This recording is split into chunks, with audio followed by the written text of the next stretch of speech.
একজন লোক রাসূল সাল্লাল্লাহু আলাইহি ওয়াসাল্লামের কাছে এসে বলল যে ইয়া রাসূলুল্লাহ, আমি যদি শুধু ফরজ নামাজ, মানে ওই যে খুঁটি, ফরজ নামাজ হচ্ছে কি স্তম্ভ, ফরজ নামাজ কি, এই লোকটা বলছে যে আমি দিনে শুধু 17 রাকাত নামাজ পড়ব। সে ভিতির পড়বে এমনটা বলেনি, নফল এগুলা বললে আপনারাও কি ছেড়ে দিবেন নাকি ভিতির নফল? আমি মনে হয় নফল আর ভিতি ছেড়ে দেওয়ার জন্য বলতেছি, ঠিক না? বহুত খারাপ এই হুজুর, ঠিক না? এই যে ইউটিউব গুলো আমার লিখবে তো কি খারাপ হুজুর। আমি ভাই হ্যালো, এটা বেনামাজিদেরকে বলতেছি, যারা নামাজ পড়ে না তাদের নামাজটা তাদেরকে পরিচয় করে দিচ্ছি। আর ও যখন 17 রাকাত নামাজ পড়বে, ও নিজেই উইতির পড়বে, সুন্নাহ পড়বে, নফল পড়বে, আলহামদুলিল্লাহ।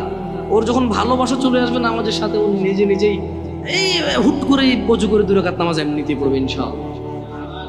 নামাজটাকে ভালোবাসলে ও উদ্বিগ্ন হয়ে যাবে যে জোহর শেষ হয়ে গেলে আসর কখন আসবে। ওর পীড়া যন্ত্রণা শুরু হয়ে যাবে, আসর হয়ে গেল, 5:30 বাজে আজান দেয় না, কি রে আজান আজকে কয়টা বাজে রে, 3 মিনিট পেয়ে। আমি দেখছি এরকম মানুষ, আপনারা দেখছেন কি না?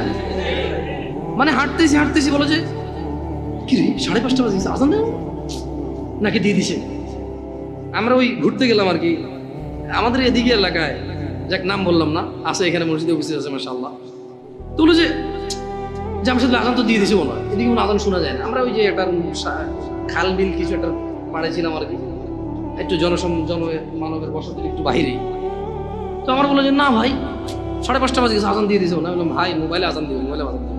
বলে একটু দেখেন তো আপনার টাইম ঠিক আছে কিনা, মোবাইল ঠিক আছে।